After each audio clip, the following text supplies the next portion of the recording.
mencegah timbulnya keributan di masa jelang dan penyelenggaraan pilkada serentak yang akan digelar di Sumatera Selatan.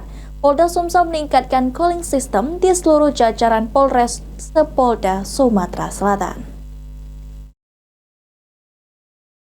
Calling system yang dilakukan oleh Polda Sumsel dan jajaran Polres untuk menjaga kondusivitas gelaran pilkada serentak di Sumatera Selatan tetap berjalan dengan baik dan dapat terkendali. Selain melakukan calling system disampaikan oleh Kapolda Sumsel Irjen Pol Andi Rian Jayadi, Polda Sumsel dan Polres jajaran setiap bulannya melakukan update data terkait kondisi Provinsi Sumsel untuk bisa melakukan mitigasi. Dari indikator-indikator yang disampaikan tadi, ini kita lakukan mitigasi-mitigasi.